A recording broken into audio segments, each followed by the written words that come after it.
E aí, tudo bem com você? Meu nome é Bruno Zoc, trabalho com treinamento cerebral e neurofeedback aqui na Potencialmente. Estou de volta aqui e hoje a gente vai conversar sobre como é possível manter uma atenção, sustentar uma atenção, um foco com mais qualidade por um maior período de tempo. Eu sei que não só eu, como muita gente também acaba passando por alguns problemas relacionados à atenção, quando precisam manter uma atenção realmente bem concentrada por um período de tempo mais longo e acaba, perdendo, se confundindo um pouco, se atrapalhando nessas tarefas de escola, faculdade, trabalho ou mesmo na vida pessoal.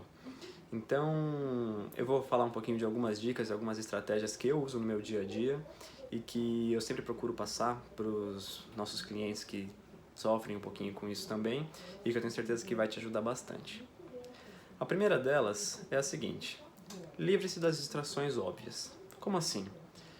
Quando a gente vai estudar ou a gente vai fazer uma tarefa que requer um nível de concentração mais elevado, é muito importante que a gente faça isso num lugar silencioso, num lugar com poucos estímulos que vão captar mais a nossa atenção. Então, uma luz boa, mas uma luz também que não vai chamar atenção, ou mesmo uma mesa sem muitos objetos, uma mesa mais limpa.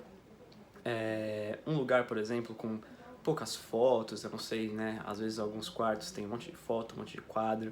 E ainda mais se a gente não estiver tão acostumado com eles, isso pode sim capturar nossa atenção e prejudicar o nosso andamento na tarefa que a gente está fazendo. Ainda dentro dessa estratégia, procurar sempre desligar o celular ou bloquear os aplicativos que podem, fazer com que a gente se perca um pouquinho nisso. Tudo isso é bastante importante. A segunda dica, a segunda estratégia é a seguinte: divida bem, marque bem o seu tempo. Como assim? Quando você for participar de um ciclo de momentos em que você precisa realmente prestar atenção, fazer uma tarefa, prestar atenção numa aula, tenta dividir um pouquinho. Trabalha 50 minutos, descansa 10, trabalha mais 45, descansa 15. Depois de um ciclo mais longo, 3, 2 horas, por exemplo, procura descansar aí uns 20 minutinhos, meia hora.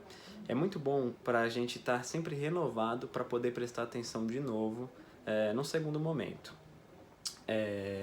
Ainda nesse sentido, falando um pouco desse momento de descanso, é legal que a gente tenha ele bem marcado também durante esse período, seja depois de 50 minutos para 10, depois de 45 para 15. Mas não é legal, por exemplo, dividir longos períodos de descanso, ou seja, vou trabalhar 1 hora, parar 1 hora, trabalhar 1 hora, parar 1 hora. Isso acaba fazendo com que a gente tenha mais dificuldade para retornar para a atividade depois. Terceira estratégia que eu considero uma das mais importantes para mim é sempre procurar dividir as tarefas e fazer uma coisa de cada vez. Mesmo se a tarefa for grande, divide ela em subtarefas e esquematiza um meio de você fazer uma agora, outra depois. Eu sempre gosto de dissecar o máximo para deixar tudo bastante fluido, para eu trabalhar bem com essas metas, para eu ser recompensado quando eu completar uma. Quando as coisas ficam muito grandes, é muito fácil da gente se perder, é muito fácil da gente não perder até o interesse, porque não está vendo muito progresso. Então, essa dica é realmente bastante importante. Divida bem sua tarefa, marque ela por etapas, vamos por partes, né? Isso é bastante importante e ajuda bastante. A quarta dica, que eu também penso que é uma coisa mais geral, mais fundamental, é a alimentação e a hidratação durante essa tarefa. É péssimo que a gente se encha de comida ou coma alimentos muito gordurosos, muito pesados, antes de um momento onde a gente vai precisar trabalhar, vai precisar estudar e vai precisar manter a concentração. Eu sempre recomendo que a pessoa, ou mesmo eu, coma um alimento mais leve, carboidratos bons, né? Fugindo um pouco de glúten, fugindo um pouco de farinha branca. Até porque isso vai potencializar tanto o nosso bem-estar físico quanto mental. Então vai tornar essa tarefa uma coisa bastante mais fácil também. Além disso, a hidratação nesses momentos ela é primordial. Então eu sempre trabalho, sempre estudo com a minha garrafinha de água do lado, sempre incentivo as pessoas a fazerem o mesmo e sei por experiência, por relatos de que é fantástico você ter ali a sua garrafinha, seja com uma água, um suco ou mesmo um chá. Claro que pegar mais leve um pouco nos chás e nos sucos. é muito bom para se manter hidratado e mesmo para aquele descanso, dar aquela revigorada durante esses períodos longos de tempo. Por fim, a quinta dica, e eu acho que ela também é mais geral, mas funciona muito bem, é sempre trabalhar e sempre ter como exercício o focar e o refocar. É óbvio que a gente não vai conseguir manter a atenção por exemplo, 1 hora seguida. É óbvio que a gente vai se distrair. E tá tudo bem, né? Todo mundo se distrai, é normal que isso aconteça. O que a gente precisa saber? Que quando a gente se distraiu, a gente precisa saber voltar a ter foco. Como é que a gente faz isso? Tá estudando, tá trabalhando, tá no meio daquela tarefa, percebeu, nossa, dispersei.